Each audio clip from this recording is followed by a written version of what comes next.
वज़ीर-ए-आला सिंध सैयद मुराद अली शाह की ज़ेर सदारत सिविल अस्पताल कराची से मुतल्लिक़ इजलास। सिंध हुकूमत का सिविल अस्पताल कराची को बेहतरीन और जदीद तरीन अस्पताल बनाने का फैसला। वज़ीर-ए-आला सिंध ने सिविल अस्पताल कराची के लिए 50 अरब रुपए के मास्टर प्लान की मंजूरी दे दी। वज़ीर-ए-आला सिंध का सिविल अस्पताल के इतराफ़ की सड़कों को चौड़ा करने का फैसला। वज़ीर-ए-आला सिंध का मनसूबे की निगरानी के लिए सरकारी और निजी माहिरीन पर मुश्तमिल बोर्ड तश्कील देने का फैसला किया गया है। वज़ीर-ए-आला सिंध सैयद मुराद अली शाह की ज़ेर सदारत सिविल अस्पताल कराची से मुतल्लिक़ इजलास हुआ है। इस हवाले से मज़ीद तफसीलात आजिज़ जमाली से जानते हैं। आजिज़ बताइएगा। जी हाँ, देखें, ये सिंध हुकूमत का एक बहुत बड़ा फैसला है कि सिविल अस्पताल कराची को एक जदीद अस्पताल में तब्दील करने का फैसला हुआ है, जिसके लिए सरकारी हुकाम और मारूफ शख्सियात जो खानगी शोबे से ताल्लुक़ रखते हैं, निजी शोबे से, उन पर मुश्तमिल एक बोर्ड बनाने का फैसला किया है। आज जो इजलास हुआ है वज़ीर-ए-आला की ज़ेर सदारत, बताया गया कि मास्टर प्लान को जो है वो हतमी शक्ल दे दी गई है और सिविल अस्पताल कराची को 100 अरब रुपए की लागत से जदीद तरीन अस्पताल में मुंतकिल किया जाएगा। वज़ीर-ए-आला सिंध ने बताया कि सिविल अस्पताल कराची को जदीद तरीन अस्पताल बनाने के लिए निजी शराकतदारों की ज़रूरत है और आज के इजलास में वज़ीर-ए-आला सिंध ने निजी शराकतदारों के साथ मास्टर प्लान को हतमी शक्ल दी। सिविल अस्पताल कराची को आली मयार का तिब्बी मरकज़ बनाने का फैसला हुआ है और वज़ीर-ए-आला सिंध ने सिविल अस्पताल कराची के लिए 50 अरब रुपए के मास्टर प्लान की भी मंजूरी दे दी है। बताया गया कि सिविल अस्पताल में इस वक्त 2142 बिस्तरों पर मुश्तमिल है। इसमें मजीद 500 बिस्तरों का इजाफा किया जाएगा। खस्ताहाल इमारतों की जगह पे जदीद मेडिकल और सर्जिकल टावर शामिल किए जाएंगे। नया OPD ब्लॉक बनाया जाएगा। बंच वार्ड और जेल वार्ड को भी तब्दील किया जाएगा। जदीद मॉर्चरी और वेस्ट मैनेजमेंट सिस्टम कायम किया जाएगा। डॉक्टरों और नर्सों के लिए खुसूसी हासिल और इंतजामी ब्लॉक बनाए जाएंगे। इस तरह तमाम नए रोड बनाए जाएंगे। अस्पताल के तमाम इर्द गिर्द के इलाकों को तब्दील किया जाएगा और अस्पताल का जो एरा है, जो इलाका है, उसको दुगना किया जाएगा। तो ये एक बहरहाल मुस्तकबिल में एक बहुत बड़ा अस्पताल बनने जा रहा है। सिविल अस्पताल वैसे भी शहर का बड़ा अस्पताल है, लेकिन आज जो फैसला हुआ है इसके तहत ये अस्पताल शहर का एक और दूसरा बड़ा जदीद मेडिकल सेंटर बन जाएगा। जी, आजिज़ जमाली हमें अपडेट कर रहे थे, आपका शुक्रिया। 11 लापता अफराद की बाजियाबी से मुतल्लिक दरख्वास्तें। सिंध हाई कोर्ट के आइनी बेंच के रूबरू केस की समाअत हुई। पुलिस ने 3 लापता अफराद का सुराग लगाने की रिपोर्ट अदालत में पेश कर दी। अदालत ने तीनों अफराद की बाजियाबी से मुतल्लिक दरख्वास्तें निपटा दी हैं। मजीद जानते हैं मुमताज़ जमाली से। मुमताज़ बताइएगा। कराची में लापता अफराद की बाजियाबी से मुतल्लिक दायर दरख्वास्तों पर समाअत हुई। मजमूई तौर पर 11 लापता अफराद की बाजियाबी से मुतल्लिक दरख्वास्तें थी, जिसमें अदालत ने एक रिपोर्ट अदालत के रूबरू जो है वो पेश की गई है। पुलिस ने पेशरफ्त रिपोर्ट जमा कराते हुए 3 लापता अफराद की बाजियाबी से मुतल्लिक रिपोर्ट जमा कराई है कि 3 लापता शहरियों का पुलिस ने सुराग जो है वो लगा ली है। इसमें थाना बगदादी और जमशेद कार्टर के इलाके से लापता शहरी जो थे वो पुलिस को मतलूब थे। रिपोर्ट पुलिस ने जमा कराई। उनका कहना था कि बिलावल और फैसल जो है अगवा बराए तावान के मुकदमे में पुलिस को जो थे वो मतलूब थे। उन्होंने पुलिस को गिरफ्तार कर लिया है। साथ ही साथ फातिमा नामी खातून ने जिस शहरी की गुमशुदगी के लिए दरख्वास्त जो है वो दी थी, वो ख़ुद जो है वो घर वापस आ गए। तो 3 शहरियों का सुराग जो है पुलिस ने लगा लिए है। 2 को पुलिस ने गिरफ्तार कर लिए है। 1 शहरी जो है खुद अपने घर वापस आ गए। लिहाजा अदालत ने दीगर लापता अफराद की लापता शहरियों की बाज़ाबित एक पेशरफ्त रिपोर्ट हुकाम से तलब कर ली है। जी, जुडिशल मजिस्ट्रेट वस्ती में हवाई फायरिंग और इक़दाम कत्ल के केस की समाअत हुई। अदालत ने मुलजिम गुलरेज की ज़मानत मंजूर कर ली। इस हवाले से तफसीलात बताएंगे जवाद आसिफ। जवाद आगाह कीजिएगा। जी, हवाई फायरिंग और इक़दाम कत्ल का मुकदमा है। जुडिशल मजिस्ट्रेट वस्ती की अदालत में केस की समाअत हुई है। समाअत के दौरान अदालत ने मुलजिम गुलरेज की दरख्वास्त ज़मानत को मंजूर कर लिया है और उसे 30,000 रुपये के ज़मानती मचल के भी जमा करवाने का हुक्म दिया है। साथ ही जेल हुकाम को ख़त इरसाल कर दिया कि मुलजिम अगर किसी और मुकदमे में नामजद नहीं है तो उसे रिहा कर दिया जाए। पुलिस हुकाम के मुताबिक मुलजिम को जो है वो साल 9 के मौके पर हवाई फायरिंग करते हुए गिरफ्तार किया गया था। मुलजिम से जो है वो गैर कानूनी पिस्टल भी बरामद किया गया था और इसके खिलाफ थाना सनती एरिया में ये मुकदमा दर्ज किया गया था। जी। ईद करीब है। ईद उल फितर के लिए खवातीन ने दुपट्टों की खरीदारी तेज कर दी है। बाजारों में मुख्तलिफ डिज़ाइन की पीको खवातीन की तवज्जो का मरकज़ बन गई है। सादा पीको 70 रुपये, लेस वाली पीको 500 रुपये, जबकि सबसे ज़्यादा पसंद की जाने वाली क्रिस्टल पीको 300 रुपये फ़ी गज़ के हिसाब से दी जा रही है। मज़ीद बताएंगी राबेल सदीद। राबेल बताइएगा। देखिए, ईद उल फितर की तैयारियां आप अपने आखिरी मराहिल पर पहुंच गई है और हम देखते हैं कि जैसे कि रमज़ान मुबारक का आगाज़ होता है, ख़वातीन जो है वो कपड़े की ख़रीदारी तो कर रही होती है, लेकिन साथ ही सबसे आखिर में जो रह जाते हैं वो होते हैं दुपट्टे। और दुपट्टे के बगैर जो है वो पूरा सूट जो है वो अधूरा सा लगता है। और बिल्कुल इस वक्त मैं मौजूद हूँ भादराबाद चार मीनार के करीब एक दुकान पर, जहाँ पर जो है वो भाई पिको का काम करते हैं और फिर अफ्तार से कबल ही जो है वो यहाँ पर बाज़ारों में रौनकें लग जाती हैं। हमारे साथ यहाँ पर दुकानदार मौजूद हैं, इनसे थोड़ी सी तफसीलात ले लेते हैं। देखिए, पिको तो हद चलती है, बिल्कुल जापानी पिको प्लेन चलती है इस तरह की ना। ज़्यादा डिमांड आ रही है लेस की, इस तरह की नॉर्मल लेस लगती है और ये करदाने वाली लेस, ये बहुत डिमांड में आजकल, क्योंकि फैंसी लेसें ने सूट को उठा देते हैं दुपट्टे को। सूट जितना फैशन है उससे दुपट्टा फैंसी हो जाता है, तो उस वजह से इस तरह की लेसें चलती हैं। ये थोड़ी एक्सपेंसिव है, लगवाई के साथ 2500 की पड़ती है, 4 सेट दुपट्टे पे 8 गज लगती है। बाकी नॉर्मल जीपीओ की लेस है, ये 500 की लगती है चारों तरफ लगवाई के साथ। इफ्तार के पहले से तो नॉर्मल होता है, इफ्तार के बाद थोड़ा रश बढ़ जाता है, 7:30 बजे करीब रश, फिर टाइम बैठने का टाइम नहीं मिलता, फिर काम ही काम हो गया। बिल्कुल, जैसे कि आपने देखा हमारे साथ यहाँ पर दुकानदार मौजूद थे, उनका यही कहना है कि अफ्तार के बाद जो है वो बैठने का भी टाइम उनको नहीं मिलता। उनका यही कहना है कि अफ्तार से कबल तो रश थोड़ा सा नॉर्मल होता है, लेकिन अफ्तार के बाद जो है काफ़ी ज़्यादा काम होता है। और ऐसे में हम देख रहे हैं कि ईद उल फितर की तैयारियाँ जो है वो बिल्कुल आखिरी मराहिल पर पहुँच गई है और ख़वातीन जो है वो आखिरी में जो है वो पिको रह जाती है। तो यहाँ पर जो दुकानदार है उनके मुताबिक क्रिस्टल पिको भी की जाती है, साथ ही साथ यहाँ पर सादा पिको भी बआसानी जो है वो की जाती है। और साथ साथ रमज़ान मुबारक बाबरकत का महीना जो है वो बिल्कुल आखिरी अशरा इस वक्त जारी है और बाकी ना सिर्फ हैदराबाद बल्कि दीगर जितने भी बाज़ार हैं उनमें भी जो है वो तैयारियां अपने आखिरी मराहिल पर पहुंच चुकी है। जी, ईद उल फितर में चंद रोज़ बाकी रह गए। बड़ों के साथ बच्चे भी शॉपिंग मॉल्स का रुख करने लगे। बच्चे अपनी मनपसंद अशिया ख़रीदने में मसरूफ़ हैं। कहीं घड़ियाँ तो कहीं मेहंदी पसंद की जा रही है। बच्चियाँ कहती हैं इस बार कश्मीरी चूड़ियाँ ज़रूर ख़रीदेंगे। मज़ीद जानते हैं रिमशा इस्माइल से। रिमशा बताइएगा। इधर में चंद रोज़ बाकी हैं और मार्केटों में हम देख रहे हैं कि इस वक्त जो है वो रश होना शुरू हो चुका है और इफ्तार के बाद जो है वो रश मज़ीद बढ़ना शुरू हो जाता है, जहाँ पर ख़वातीन और मर्द शॉपिंग करते हुए नज़र आते हैं। हमें कुछ बच्चे भी स्टॉल पे कुछ ख़रीदते हुए नज़र आए हैं, कुछ ख़रीद रहे हैं। बच्चों से बात करते हैं कि वो इस वक्त क्या ले रहे हैं। मुझे ये बताएं, कपड़े वगैरह ले लिए, क्या लिया है आप लोगों ने? हमने कपड़े ले लिए, कश्मीरी चूड़िया का ट्रेंड आया, हमने वो लेने हैं, ज्वेलरी लेनी है, मेहंदी लेनी है। मुझे ये बताओ, मेहंदी लगवाओगे? क्या मेहंदी ले ली है अभी? मेहंदी लेनी है। लगवाओगे मेहंदी? नहीं, मेहंदी लेनी है। अच्छा, इनसे बात करते हैं। मुझे बताओ, क्या कर रहे हो यहाँ पर? वॉच खरीद रहे हो, क्या पहनोगे इस ईद पर? कपड़े पहनूंगा। कौन से वाले कपड़े पहन रहे हो? पैंट शर्ट पहन रहे हो या फिर कुर्ता शलवार? कुर्ता शलवार। घड़ी लेने आए हो? हाँ जी, ले ली है, अभी लोगे? लूंगा। जी बिल्कुल, बच्चे जो है वो इस वक्त शॉपिंग करते हुए नजर आ रहे हैं। बच्चियां जो है वो खासतौर पर जो है वो ये कह रही है कि हम जो है वो इस बार ट्रेंड जो है जिस तरह जो है चूड़ियों का, कश्मीरी चूड़ियों का, और बच्चे जो है वो वॉचेस वगैरह जो है वो खरीद रहे हैं और ईद पे यकीनन जो है वो बच्चों की ईद होती है। जी नाज़रीन, महंगाई के दौर में नए कपड़े ख़रीदना बहुत से शहरियों के लिए इंतहाई मुश्किल हो गया है।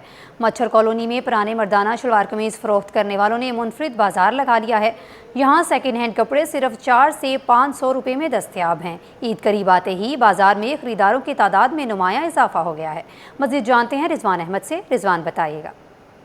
जी, कराची को गरीब परवर शहर कहा जाता है और क्यों कहा जाता है ये दिखाने की आज आपको कोशिश कर रहे हैं। इस वक्त हम मौजूद हैं मच्छर कॉलोनी में, जो कि साहिली इलाका है ज़िला किमाड़ी का और माड़ीपुर रोड से मुत्तसिल। मच्छर कॉलोनी में इस वक्त सजा हुआ है साल भर की तरह कौमी लिबास शलवार कमीज़ का बाज़ार। सेकेंड हैंड ये वैरायटी होती है। मेरे कैमरामैन आगा रफ़ीक अगर आपको दिखा सकें कि यहाँ पे मुख्तलिफ़ इक़साम के मुख्तलिफ़ साइज़ के शलवार कमीज़ जो है वो सेकेंड हैंड मुल्क भर से लाके और बैरून मुल्क से भी जो है दरामद किए जाते हैं, वो फ़रोख्त किए जा रहे हैं। वो अफराद जो शहरी जो है महंगाई को अफोर्ड नहीं कर सकते, शॉपिंग मॉल्स में और बाज़ारों से महंगे दामों शलवार कमीज़ नहीं ख़रीद सकते और दर्जियों के नखरे बर्दाश्त नहीं कर सकते, वो यहाँ का रुख करते हैं और ईद पर जो है इसकी ख़रीदारी में इजाफा हो जाता है। दुकानदार हमारे साथ मौजूद हैं। बताइएगा, कारोबार कैसे चल रहा है? अच्छा चल चल रहा है जी माशाल्लाह, बाकी दिनों से रमज़ान में अच्छा चल रहा है। अच्छा, माल कहाँ कहाँ से आता है और इस वक्त सेल कैसी है, आम दिनों में कैसी होती है? आम दिनों से ज़्यादा होती है, रमज़ान में फैसलाबाद से मंगाते हैं और हम वही रेट जो आम दिनों में होता है रमज़ान में वही रेट पे देते हैं, महंगा नहीं देते। कितना औसतन जो है एक शलवार कमीज कम से कम कितने का मिलता है आपके पास और ज़्यादा से ज़्यादा कितने का? ज़्यादा से ज़्यादा 500 का और कम से कम 300 का, 250-300 रुपये का। अच्छा, ये जो महंगाई हो गई है और इसकी वजह से जो जंग भी जारी है आपको पता है, तो उससे कोई असरात पड़े आपके कारोबार पे? थोड़ा बहुत पड़ा है, ज़्यादा नहीं, थोड़ा बहुत पड़ा है। क्या खरीदार कम हुए, माल महंगा हुआ है? नहीं, खरीदार कम हुए हैं। आप खरीदारी करने आए थे यहाँ पर? जी। क्या क्या खरीदा आपने? 2 सूट खरीदे हैं। अच्छा, ये कितने के सूट आपको पड़े? 400 रुपये। तो ये बताइएगा मुझे कि कितना आप समझते हैं कि ये गरीबों के लिए ये जो बाज़ार है वो माविन साबित हो रहा है? जी, गरीबों के लिए ये बाज़ार बहुत अच्छा है, यानी बाकी बाज़ारों से ये बाज़ार बहुत अच्छा है गरीबों के लिए, ख़ास तौर पे गरीबों के लिए। बिल्कुल, गरीब भी जो है वो शहर कायद में किसी न किसी तरह जो है ईद मना ही लेता है और ऐसे बाज़ार जो है उनको तन ढांपने के लिए जो है वो बेहतरीन जो है तौर पर काम कर रहे हैं। जी नाज़रीन, महंगाई के बावजूद ईद की खरीदारी में पेशावरी चप्पल बदस्तूर खरीदारों की अवलीन तरजीह बनी हुई है। ईद करीब आते ही मुख्तलिफ और ख़ूबसूरत डिज़ाइंस की पेशावरी चप्पल बाज़ारों की जीनत बन गई है। 4 सीधा, बैक लेदर और मगरमच्छ की खाल के डिज़ाइन ख़ास तवज्जो हासिल कर रहे हैं। मज़ीद जानते हैं बसीम इफ्तिखार से। बसीम, बताइएगा। की शॉपिंग हो और पेशावरी केड़ी की ख़रीदारी ना हो, ऐसा मुमकिन ही नहीं है। इस ईद पर मुख्तलिफ और खूबसूरत डिज़ाइन की जो पेशावरी चप्पलें हैं वो मुतारिफ़ कराई गई हैं। इस वक्त मैं मौजूद हूँ एक दुकान पे, बिलखुसूस इस बार जो है वो मगरमच्छ के खाल की डिज़ाइन की जो पेशावरी चप्पल है जो कि लेदर से तैयार करता है, ये मुतारिफ़ कराई गई है। इसके साथ साथ ये खसूसी डिज़ाइन की ग्रे और मुख्तलिफ कलर्स की ये पेशावरी चप्पल हैं, ये तैयार करता है बैग लेदर से, जो कि खूबसूरती अपने डिज़ाइन के अतबार से ना सिर्फ अपनी मिसाल आप हैं बल्कि दीगर इक़साम की भी जो खूबसूरत पेशावरी चप्पलें हैं और बिलखुसूस इसमें बलूची चप्पलें भी हैं, वो भी इस ईद पर जो है वो मुतारिफ़ कराई गई हैं और अपनी खूबसूरती के अतबार से इसके ख़रीदने वाले लोग जो हैं वो ख़रीदने के लिए आते हैं। इस वक्त मेरे साथ दुकानदार मौजूद है मोहम्मद अफजल, इनसे जानते हैं। मोहम्मद अफजल साहब, ये बताएँ कि इस बार जो मुतारिफ़ कराई गई हैं चप्पलें, उनमें क्या ख़ास बात है और कौन कौन सी हैं वो चप्पलें? अच्छा, माशाल्लाह, इसमें हमारा साथ जो है ना, पहले बार में ये बलोच वाला बता रहा हूँ, बलोचिस्तान वाला, ये क्वेटा शेप है माशाल्लाह। ये बहुत पायदार चप्पल है, निरोजी कहलाता है इसको, और ब्लैक कलर में है, फेयर लेदर है ये माशाल्लाह। और इसके नीचे जो है ना, इसे ये गलमा भी लगा हुआ है, जो है ना पाँव का पसीना जज़ब कर लेते हैं। दूसरा बात ये है, इसमें हमारा साथ माशाल्लाह ये पेशावरी चप्पल जो है ना, ये वाइट शीट में आया हुआ है, नया डिज़ाइन चल रहा है आजकल। तो इसमें जो है ना बहुत सारे माशाल्लाह कलर भी है इसमें, और साथ साथ में जो है ना ये पेशावरी चप्पल भी है इसमें, जो है ना ये गोल शेप में चल रही 4 सदा पेशावरी। तो मेरे भाइयों जो है ना 4 सदा है। और इसके बारे में बताइएगा, ये मैं फर्स्ट टाइम देख रहा हूँ, तो खूबसूरत है, ये क्या है? अच्छा, ये भी जो है ना, ये क्रोकोडाइल चमड़ा है मगरमच्छ वाला, जिससे मगरमच्छ स्टाइल है ना, तो उसी जो है ना फन पे बना हुआ ये, और जो है ना कप्तान इसको कहलाता है, कप्तान सोल में है। और माशाल्लाह इसमें भी जो है ना 4-5 कलर हैं। दूसरा बात यह है कि जो है ना इसमें गोल्टी शेप पेशावरी वाला भी है। हाँ, बहुत सारे कलर है, बहुत सारे डिज़ाइन है माशाल्लाह, सब जो है ना। इनकी कीमतें क्या हैं? इसके कीमतें माशाल्लाह, ये बलोच वाला जो है ना, ये 4000 फाइनल जो है ना भाइयों के लिए जो है ना डिस्काउंट के साथ जो है ना ये 3500 का हो जाएगा मेरे भाई, सही है। और ये जो है ना क्रोकोडाइल वाला चमड़ा जो है ना, ये भी भाइयों को जो है ना 3500 ऑफर लग गया, सही है भाइयों। और ये पेशावरी वाला भी माशाल्लाह इसी तरह जो है ना सस्ता रेट चल रहा है इंशाल्लाह। अच्छा, ये क्रोकोडाइल चमड़ा तो नहीं होगा, ये कौन सा चमड़ा है बेसिकली? ये क्रोकोडाइल चमड़ा नहीं, स्टाइल क्रोकोडाइल का है, मगरमच्छ वाला स्टाइल है जी। ठीक है। आज भी मोहम्मद अफजल से हमारी गुफ्तगू हुई और इनका कहना है कि इस बार जो है वो मुख्तलिफ डिज़ाइन की जो चप्पलें, जिसमें 4 सदर चप्पल भी है और जो दीगर डिज़ाइन वो मुतालिफ कराए गए हैं। और अगर ये कहा जाए तो गलत नहीं होगा कि ये पेशावरी चप्पलें खैबर पख्तूनख्वा की सकाफत की अक्कासी करती हैं और पहनने वालों को उनकी जो शख्सियत को खूबसूरत बनाती हैं। जी। थैलासीमिया के शिकार बच्चों के लिए खुशखबरी, आज खून नहीं लगेगा बल्कि ईद की शॉपिंग कराई जाएगी। काशिफ इकबाल थैलासीमिया सेंटर में मुफ्त ईद बाज़ार लगा दिया गया। कपड़े, चूड़ियाँ, पर्स, ज्वेलरी, मेहंदी और दीगर सामान मुफ्त फराहम किया जा रहा है। ईद की शॉपिंग पर बच्चों के साथ उनके वालिदैन भी खुश दिखाई दे रहे हैं। इस हवाले से मज़ीद तफसीलात जानते हैं इब्राहिम बिन से। इब्राहिम, आगाह कीजिएगा। देखें बिल्कुल ईद उल फितर में चंद रोज़ बाकी हैं और इस हवाले से जहाँ पर मुख्तलिफ शॉपिंग सेंटर में रश लग चुका है, वहीं पर थैलेसीमिया के शिकार बच्चों को भी मुफ्त शॉपिंग कराने का सिलसिला जारी है। इस वक्त हम मौजूद हैं मुल्क के सबसे बड़े काशिफाबाद थैलेसीमिया सेंटर में। यहाँ पे भी थैलेसीमिया के शिकार बच्चों को मुफ्त ईद की शॉपिंग कराई जा रही है, जिसमें तमाम तर जो चीज़ें मौजूद हैं, साथ साथ ईदी भी दी जा रही है। हमारे कैमरा मैन दिखा सकते हैं रिजवान के यहाँ पर तमाम चीज़ें मौजूद हैं। बच्चों के लिए कपड़े हैं, मेहंदी है, टॉफ़ियाँ हैं और साथ साथ जो है लड़कों के लिए सिले हुए कपड़े भी हैं, बगैर सिले कपड़े भी हैं। इसी तरह हम अगर आगे दिखा सकें हमारे कैमरामैन, तो तमाम जो है थैलेसीमिया के शिकार बच्चे जो हैं, बच्चे और बच्चियां अपने पसंदीदा जो कपड़े हैं वो ख़रीद रही हैं, देख रही हैं और मुफ्त में हासिल कर रही हैं, देख रही हैं। इनको तमाम चीज़ें यहाँ पर जो है वो मुफ्त फराम की जा रही हैं। तो इस हवाले से साथ साथ जो है वो लड़कों के लिए आलीशान पर्स रखे गए हैं। यहाँ पर देख सकते हैं कि पर्स भी यहाँ पर मौजूद हैं। और साथ साथ रसीदियात की तरफ दिखा सकें तो ये तमाम लड़कियों के कपड़े हैं सिले हुए, जिनकी साइज़ ले ली गई थी और उनको तमाम तर जो शॉपिंग है वो मुफ्त कराई जा रही है। और साथ साथ अगर रसीदियात की तरफ दिखा सकें तो पर्स पे सबसे ज़्यादा रश लगा हुआ है। पर्स देख सकते हैं कि लड़कियां जो है वो उसमें रश लगा हुआ है, अपने पसंदीदा पर्स ले रही हैं। और यहाँ पे मैनेजर मौजूद हैं मरीम आसिम साहबा, वो उनको अपने पसंदीदा पर्स दे रही हैं जो इनको पसंद आ रहा है और इसी तरह उसको पर्स दिया जा रहा है। साथ साथ अगर चूड़ियों की बात करें तो देख सकते हैं कि रंग बिरंगी चूड़ियाँ मौजूद हैं और तमाम बच्चियाँ जो है वो चूड़ियाँ खरीद रही हैं। अब बेटा एक मिनट देखिएगा, ये देख सकते हैं आपके चूड़ियों के साथ साथ बच्चों को कैनोला भी लगा हुआ है, जो कि खून भी लगवा रहे हैं, साथ साथ अपनी शॉपिंग भी कर रहे हैं और पसंदीदा चूड़ियाँ खरीद रहे हैं। तो यहाँ पर भी मेला लगा हुआ है, रश लगा हुआ है। तमाम लोग थैलेसीमिया के शिकार अफराद बच्चों को तमाम तर जो चीज़ें वो मुफ्त फराहम की जा रही है। All Pakistan textile mills association का वफाकी वज़ीर तवानाई अवैस अहमद खान को ख़त। सनती बिजली के निर्ख खित्ते के मुकाबले में अब भी ज़्यादा है। All Pakistan textile mills association ने पावर सेक्टर की साख्ती कमज़ोरियों पर तशवीश का इजहार कर दिया है। All Pakistan textile mills association का वफाकी वज़ीर तवानाई अवैस अहमद खान को ख़त। सनती बिजली के निर्ख खित्ते के मुकाबले में अब भी ज़्यादा हैं। All Pakistan textile mills association ने पावर सेक्टर की साख्ती कमज़ोरियों पर तशवीश का इजहार कर दिया है। आपको अपडेट कर रहे हैं all Pakistan textile mills association का वफाकी वज़ीर तवानाई अवैस अहमद खान को ख़त। सनती बिजली के निर्ख खित्ते के मुकाबले में अब भी ज़्यादा हैं। All Pakistan textile mills association ने पावर सेक्टर की साख्ती कमज़ोरियों पर तशवीश का इजहार कर दिया है। All Pakistan textile mills association का वफाकी वज़ीर तवानाई अवैस अहमद खान को ख़त। सनती बिजली के निर्ख खित्ते के मुकाबले में अब भी ज़्यादा हैं। All Pakistan textile mills association ने पावर सेक्टर की साख्ती कमज़ोरियों पर तशवीश का इजहार किया है। आपको अपडेट कर रहे हैं all Pakistan textile mills association का वफाकी वज़ीर तवानाई अवैस अहमद खान को ख़त। सनती बिजली के निर्ख खित्ते के मुकाबले में अब भी ज़्यादा हैं। All Pakistan textile mills association ने पावर सेक्टर की साख्ती कमज़ोरियों पर तशवीश का इजहार कर दिया है। मज़ीद तफसीलात जानते हैं ब्यूरो चीफ अशरफ खान से। अशरफ खान बताइएगा।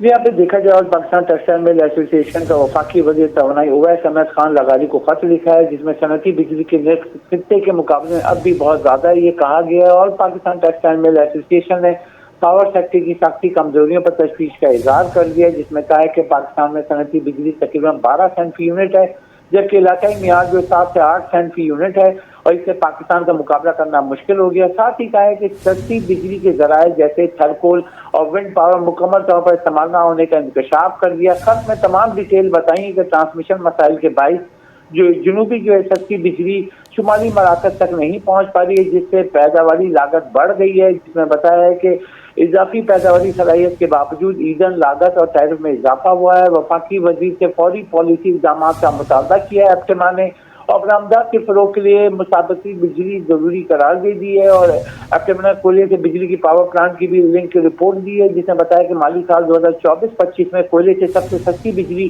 थर एनर्जी और थर नोवा पावर से मिली है, जिसमें कहा है कि उनकी कैपेसिटी बहुत कम रही है। और इसमें ये कहा है कि सबसे जो सस्ती बिजली जो है थर एनर्जी और थर नोवा पावर जो है 330 मेगावाट के 2 पावर प्लांट से फी यूनिट जो 10 रुपये 67 पैसे रही है। एंग्रो जो पावर जेन थर से 660 मेगावाट पावर प्लांट से 12 रुपये 77 पैसे फी यूनिट रही है। साथ ही लकी पावर जो है उसके 660 मेगावाट के प्लांट से फी यूनिट बिजली जो कोयले से है वो तकरीबन 14 रुपये 34 पैसे रही है। और सबसे महंगा जो है वो चाइना पावर हब के जो है जो कि दरामदी कोयले पर निसार करता है 1320 मेगावाट का प्लांट फी यूनिट बिजली तकरीबन 15 रुपये 39 पैसे रही है, जो कि सबसे महंगी बिजली रही है। और यहाँ कहा है कि चाइना पावर प्लांट कैपेसिटी का सिर्फ 8% बरामद जो पैदावार दे सका है। बुनियादी वजह है कि दरामदी कोयले पे वो नहीं मंगा सके थे, जिसकी वजह से माली साल 2024-25 में सिर्फ 8% पैदावार सलाहियत इस्तेमाल हो चुकी है। थर्ड एनर्जी कैपेसिटी का 60%, थर्ड नोवा पावर की कैपेसिटी 67% और पोर्ट कासिम इलेक्ट्रिक पावर की कैपेसिटी जो है 94% इस्तेमाल हुई है। और लकी इलेक्ट्रिक पावर जो सबसे सस्ती बिजली बना रहा था 100% कैपेसिटी इस्तेमाल हुई है। एंग्लो पावर जिन थर्ड में कैपेसिटी का 99.56% रहा है। और यहाँ पे एप्टेमा ने हुकूमत पाकिस्तान से मुतालबा किया है कि अगर बिजली को सस्ता करना है तो मुतबादिल तवानाई के जिसमें आपका विंड एनर्जी है और थर्ड पोल एनर्जी की जो बिजली है उसको ज़्यादा सिस्टम में डालना होगा, जिससे आपकी बिजली की ताकत कम हो सके। जी, अशरफ खान हमें अपडेट कर रहे थे, आपका शुक्रिया।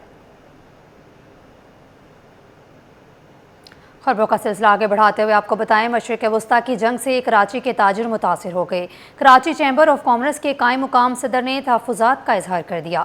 मोहम्मद रज़ा ने कहा है कि मिडल ईस्ट की जंगी सूरत हाल के बाइस पाकिस्तानी एक्सपोर्टर्स का कार्गो ट्रांसशिपमेंट पोर्ट्स पर फंस गया है। पोर्ट्स बंद होने से रोज़ाना इजाफी चार्जेस आयद हो रहे हैं। एक्सपोर्टर्स को कार्गो वापस पाकिस्तान लाने का ऑप्शन दिया जाए। काविश मेमन से तफसीलात जानते हैं। काविश बताइएगा। बिल्कुल, देखिए मशरिक़ वस्ता में जंग की वजह से पूरा खित्ता इसकी लपेट में है। देख रहे हैं कि खाम तेल की कीमतों में मुसलसल इजाफा देखा जा रहा है। दूसरी जानिब शिपिंग कंपनीज ने मिडिल ईस्ट जाने से इनकार कर दिया है।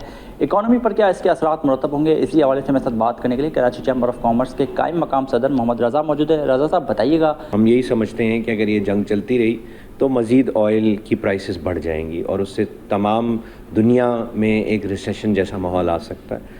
जहाँ तक शिपिंग कंपनीज़ का सवाल है, देखें शिपिंग कंपनीज़ ने तो ये सर्विस भी बंद कर दी है मिडल ईस्ट की, लेकिन गवर्नमेंट ऑफ पाकिस्तान ने कुछ फीडर वेसल्स अनाउंस किए हैं फॉर द मिडल ईस्ट, जिसके ज़रिए पाकिस्तान से मिडल ईस्ट की तरफ कार्गो लेके जाया जा सकता है। इसके साथ साथ मैं ये समझता हूँ कि इस चीज़ को भी देखना चाहिए कि जंग शुरू होने से पहले बहुत से पाकिस्तानी एक्सपोर्टर्स ने जो कि मिडल ईस्ट के लिए transshipment as a port use करते थे, उनका बहुत सा कार्गो जो है वो उन ट्रांसशिपमेंट पोर्ट्स पे पड़ा हुआ है और डेली चार्जेस इनकर कर रहा है, क्योंकि वहाँ पे पोर्ट्स बंद होने की वजह से, वेसल्स कॉल ना करने की वजह से उनका कार्गो आगे नहीं जा पा रहा है अपनी डेस्टिनेशंस तक, तो स्टक हो गया। तो गवर्नमेंट को ये भी देखना चाहिए कि अगर यहाँ से फीडर वेसल पाकिस्तान से कोई मिडल ईस्ट की तरफ कुछ सामान लेके जा रहा है, तो जो वहाँ पे जो लोग हैं, जो एक्सपोर्टर्स हैं, जिनका माल वहाँ फंसा हुआ है उन पोर्ट्स पे, उसको अगर आगे डेस्टिनेशन तक नहीं ले जाया जा सकता, क्योंकि मुख्तलिफ डेस्टिनेशन हैं, एक्सपोर्टर्स को ऑप्शन दिया जाए कि वो उस माल को वापस पाकिस्तान ला सकें। मोहम्मद रज़ा मेरे साथ मौजूद थे। वाज़ेह तौर पर बता रहे हैं कि कराची चैम्बर ऑफ कॉमर्स ने सूरत हाल पर तशवीश का इज़हार किया है। उनका कहना है कि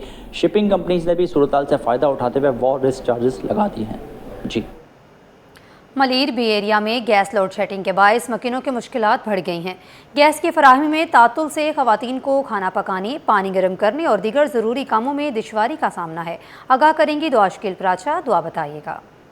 जहाँ पे एक तरफ कराची के अंदर जो है पानी और बिजली के मसाइल है, वहाँ पे गैस की लोड शेडिंग भी मामूल का हिस्सा बन चुकी है, जिसकी वजह से जो है शहरी काफ़ी ज़्यादा परेशान है। और शहरियों के अंदर ख़वातीन की अगर बात की जाए जो घरों में होती हैं, घर संभालती हैं, उनके लिए काफ़ी ज़्यादा परेशानी का बाइस बन चुकी है ये गैस की लोड शेडिंग। मैं इस वक्त मलीर बी एरिया में मौजूद हूँ, एक रिहायशी इलाके में। इनसे जानते हैं, मेरे साथ एक खातून शहरी भी मौजूद है। मुझे बताइएगा कि क्या यहाँ पे मसाइल हैं गैस के, क्या गैस की लोड शेडिंग की टाइमिंग जाती है तो शाम में गैस आती है, पानी का भी बहुत मसला हो रहा है। पानी भी ना, बताएगा कि जिस तरह रमज़ान है, सहरी इफ्तारी बनाने में कोई मसला नहीं होता? नहीं, शहरी में तो कोई मसला नहीं है, मगर ये अभी गई हुई 4 बजे आएगी गैस, 4-5 बजे तक गैस आती है। जब गैस नहीं होती तो खाना बनाने में मुश्किल होती है, मुश्किल होती है। नहीं, प्रेशर भी सही आता है, मगर ये बस गैस नहीं होती है। जी बिल्कुल, इस वक्त हमारे साथ खातून रिहायशी आपकी मौजूद थी। इनका यही कहना था कि गैस की गैर आने लोड शेडिंग की वजह से इनको काफ़ी ज़्यादा मसाइल का जो है उनका सामना करना पड़ा है। ख़ासतौर पर रमज़ान के अंदर जब सहरी और अफ्तारी बनाने का टाइम होता है तो गैस नहीं होती, और गैस अगर होती भी है तो उसका प्रेशर इतना कम होता है, जिसकी वजह से उनको खाना बनाने में और ये चीज़ें वगैरह करने में, मैनेज करने में काफ़ी ज़्यादा मुश्किलात का सामना है। जी, करीमाबाद अंडरपास का तामीराती काम आखिरी मराहिल में दाखिल हो गया है। कराची डेवलपमेंट अथॉरिटी ने अगले माह इफ्तिताह का इंदिया दे दिया। ये मनसूबा 30 दिसंबर 2023 को शुरू किया गया था। इस हवाले से तफसीलात जानते हैं शुएब मुख्तार से। शुएब बताइएगा।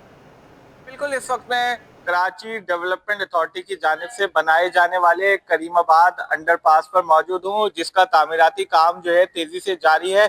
90% काम इस अंडरपास का मुकम्मल कर लिया गया है और एक ट्रैक पर मुकम्मल तौर पर कारपेटिंग जो है वो कर ली गई है, जबकि दूसरे ट्रैक पर काम जो है वो तेजी से जारी है। 1.2 किलोमीटर अंडरपास पर काम जो है दिसंबर 2023 में शुरू हुआ था और बाकायदा तौर पर यह तय किया गया था कि 1.5 साल में इस अहम तरीन मंसूबे को मुकम्मल किया जाएगा। 1 अरब 35 करोड़ रुपए की लागत से मंसूबा जो है वो शुरू किया गया था। ताहम के इलेक्ट्रिक की जानिब से लाइनों की तनसीब का काम ना होने के बायस ये मंसूबा जो है ताखीर का शिकार रहा और ये मंसूबा जो है 2025 के अवाखिर तक मुकम्मल करने की भी डेडलाइन दी गई थी, लेकिन उसमें भी हमने देखा कि काम जो है नहीं हो सका। कि इलेक्ट्रिक की जानिब से लाइनों की तनसीब का काम जो है कई रोज से जारी था, जो मुकम्मल होने के बाद जो है एक बार फिर से यहाँ पर जो है काम शुरू कर दिया गया है। एक और वजह इस प्रोजेक्ट के ताखीर होने की ये भी बताई जाती है कि गुज़िश्ता दिनों जो शहर में बारिशें हुई थी तो करीमाबाद अंडरपास पर जो है वो पानी मुकम्मल तौर पर भर गया था। अब ये कराची का अहम तरीन मंसूबा जो है 3 अरब 80 करोड़ रुपए की लागत तक जो है पहुंच चुका है। इस वक्त यहाँ पर काम जो है वो तेजी से जारी है। एक ट्रैक पर कारपेटिंग मुकम्मल कर ली गई है, जबकि दूसरे ट्रैक पर काम जो है वो किया जा रहा है। डीजी केडीए आसिफ जान सिद्दीकी का कहना है कि ईद के पहले या दूसरे हफ्ते कोशिश करेंगे कि इस अंडरपास का काम मुकम्मल करने के बाद जो है यहाँ का इफ्तिताह जो है बाकायदा तौर पर कर दिया जाए और इस प्रोजेक्ट में मजीद ताकीर ना हो। डीजी केडीए का कहना है कि शहरियों को सहूलियात फराहम करने के लिए वो हर मुमकिन इकदाम उठाएंगे।